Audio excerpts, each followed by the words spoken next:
everybody, welcome to another week of books.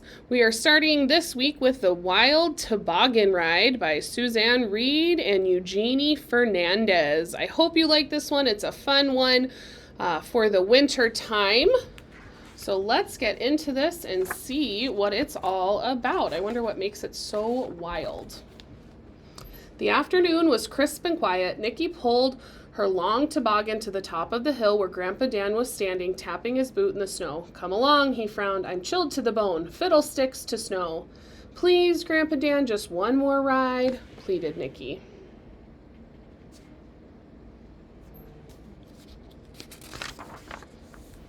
"Oh, fiddlesticks," sniffed Grandpa Dan.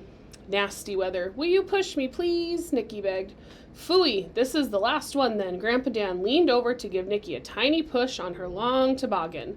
As he bent over, he stepped on his extra long scarf and his foot slipped. Bump, oomph, crash. Grandpa Dan landed on the back of the long toboggan with Nikki on his lap.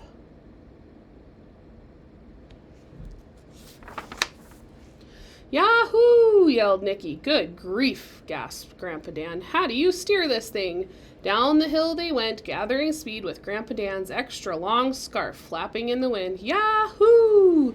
yelled Nikki again.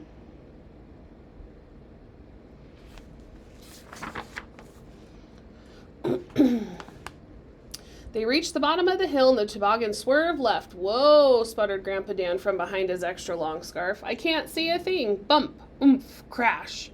The baker crossing the street landed on top of Grandpa Dan and Nikki. "Good grief, move up," yelled Grandpa Dan. "What on earth are you doing, Dan?" asked the baker. "Trying to steer this confounded contraption."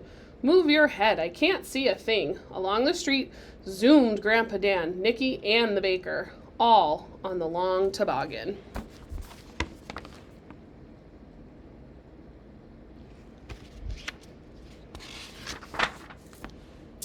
Bump, oomph, crash. The barber, locking up his shop, landed on top of the baker. "Heavens, find your own spot," said the baker. "Quiet down up there, I can't see a thing," yelled Grandpa Dan.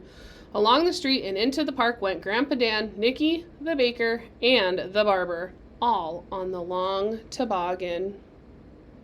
Uh-oh, I wonder who they'll pick up next. Bump, oomph, crash. The police chief, on his way home from work, landed on top of the barber. "Get your foot off my head," said the barber. "Wowza, Dan, do you have a license for this thing?" asked the police chief. "Move up, we're getting squished back here," called the baker. Through the park whizzed Grandpa Dan, Nikki, the baker, the barber, and the police chief, all on the long toboggan. Wonder how many people are going to fit on that thing. Bump, oomph, crash. The mail carrier with her bag of letters landed on top of the police chief. "Sorry, Chief," said the mail carrier. "Get your mail bag off my lap and sit down," said the police chief. "This is my spot." "Good grief," Grandpa Dan yelled.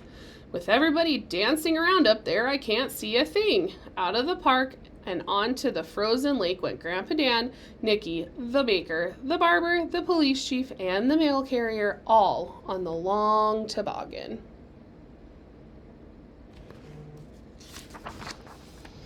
Bump, oomph, crash. A hockey player landed on top of the mail carrier. "Penalty!" yelled the hockey player. "Interference!" "Oh, be quiet," said the mail carrier. "Everybody hold on," yelled Grandpa Dan. "Yahoo!" cried Nikki.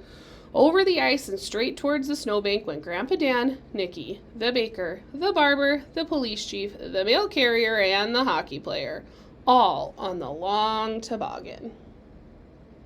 Good thing that's so long. I don't know if it'd hold very many. Bump, oomph, crash. The toboggan flew into the snowbank, and suddenly bodies were tumbling in every direction. Hats, gloves, and scarves soared through the air. Grandpa Dan and Nikki landed in a bush. The baker and barber landed in a tree. The police chief and the mail carrier and the hockey player landed in a garbage can.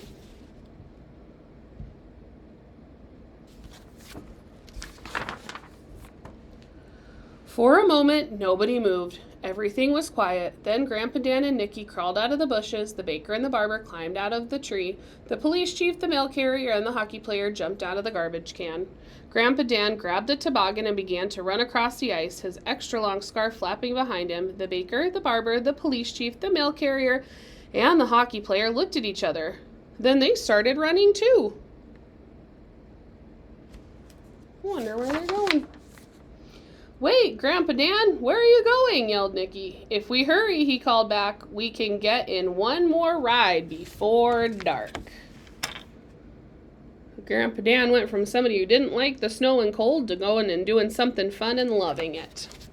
I hope you get outside and do something fun today and enjoy this sort of nice weather but with some snow, and we'll see you soon.